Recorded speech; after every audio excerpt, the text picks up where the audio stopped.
Hello again, this is UML Operator. All right, we're in part 2 of a multi-part series on learning connectors, associations, relationships in Sparx Enterprise Architect, but this applies to UML in general. So any UML tool following the OMG standards are going to be using relationships the way that I'm presenting here today.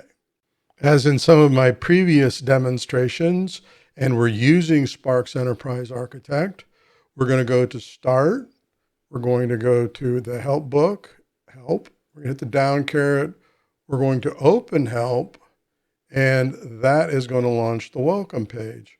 From the Welcome page, we're going to go to Modeling Languages. We're going to go to Unified Modeling Language, the top one here, and we're going to go to Connectors. And this is going to cover the connectors we're going to talk about, the relationships, the association. I sometimes refer to them as the lines in this session. All right, so it's always good to have that up and learn how to find help, because Sparx does a really good job of teaching and showing OMG standards related to unified modeling language. In our last session, we talked about instance level relationships. So we talked about associations, whether you have arrows in them or not. We talked about composition, and we talked about aggregation. I'll leave a link to that part 1 video above. So if you haven't watched that video, you might want to watch that first before watching this, but I'll leave that up to you.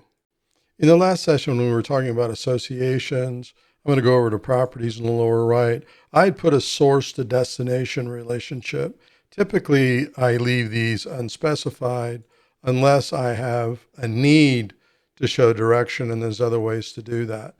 Virtually, or I should even see technically, this association is really no different than this association. In this particular reference association, which is class level relationship, I usually put an open arrow showing direction. So in this particular case, if we look in the lower right, source to destination, I could certainly go destination to source, bidirectional, those kind of things, but I'm going to go leave it source to destination like I have it right here.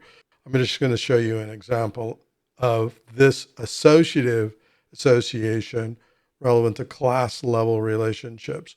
So one of the demos that I use is car has a motor has a car. A motor, we're using cardinality or multiplicity, and I'll get into that more later, has a motor has one car.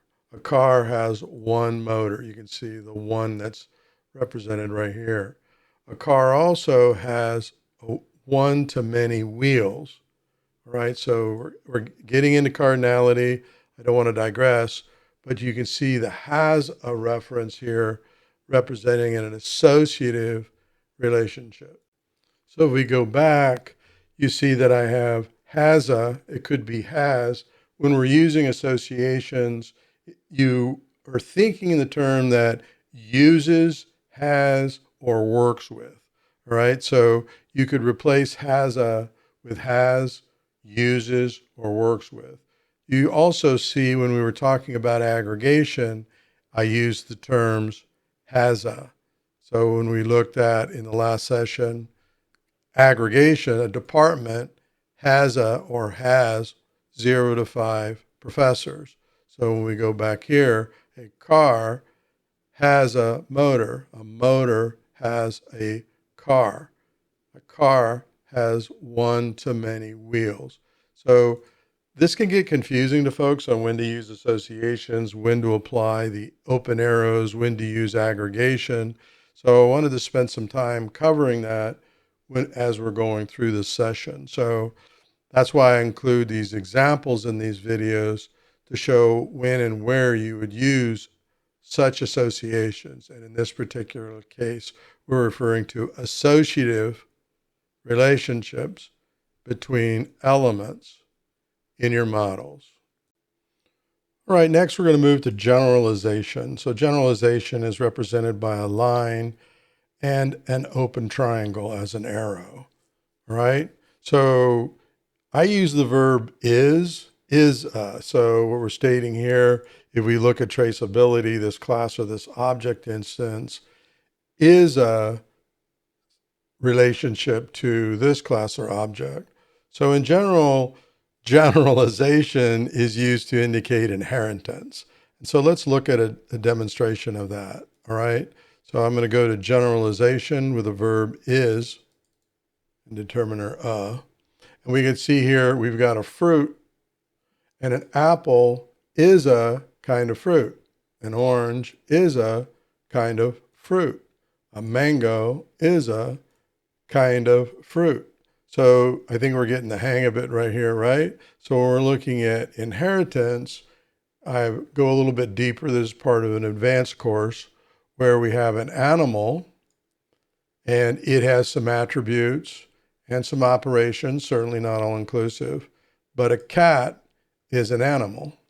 A dog is an animal.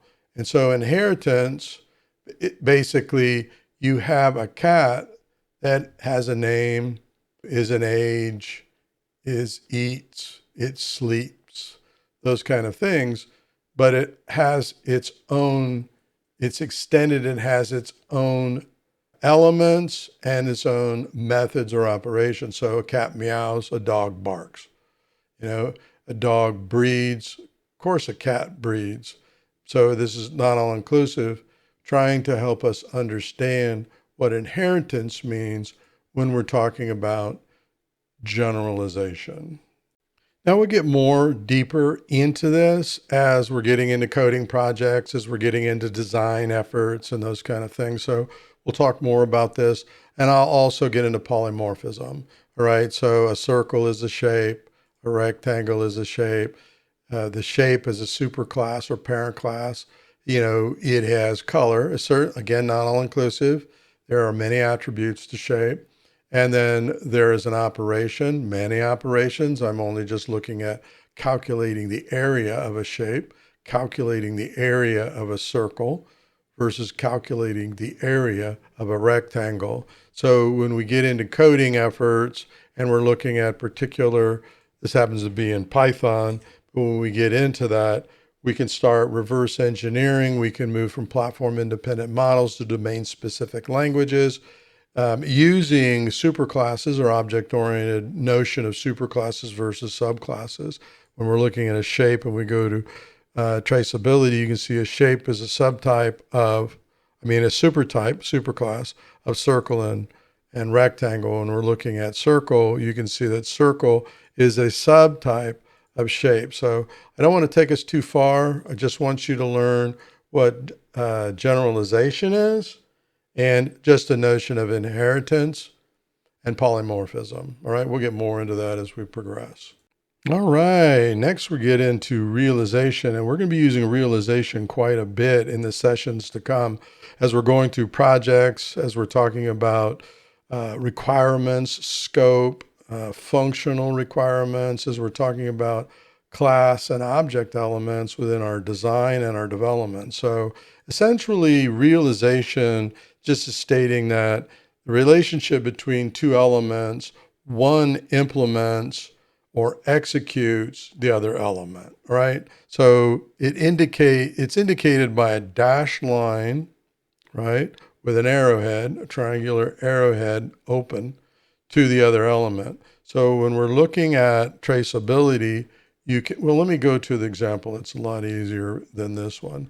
We can see that a boat is steerable. You can see a truck is steerable, where steerable is the interface. So when we're looking at traceability, you can see that boat implements steerable, right? I stands for interface in this naming convention. Truck implements steerable. So what we're stating, if we go back here and we're using the verb conjunction relationship here, acts like a steerable. Boat acts like something steerable. Truck acts like something steerable. So if you think of the term implements, you're going to understand what realization means. So from your source to your target, right?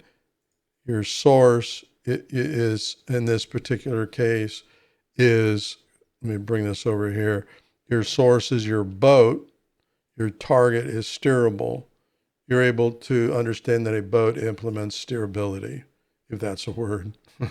So there you go. All right, so we're going to wrap up right here before we get into the next subject, because when we get into dependency, it's going to be the longest of the sessions on associations. So when we're looking at dependency, we're going to cover a lot of material, such as component A dependent on component B via an interface, source to target, instantiate, and as stereotypes, we're going to talk about stereotypes relevant to dependency association, client versus supplier, and those kind of things. If we have time, we'll get into association classes and we'll get into template binding if we have time. Otherwise, I'll just have to break that off in another session. All right. So I'll see you in the next session. Thanks very much for watching. Leave your comments down below. Okay. Let me know how you're progressing in unified modeling language, regardless of what tool you're using. We're going to be using Argo UML, Visual Paradigm, lots of other tools, Draw.io.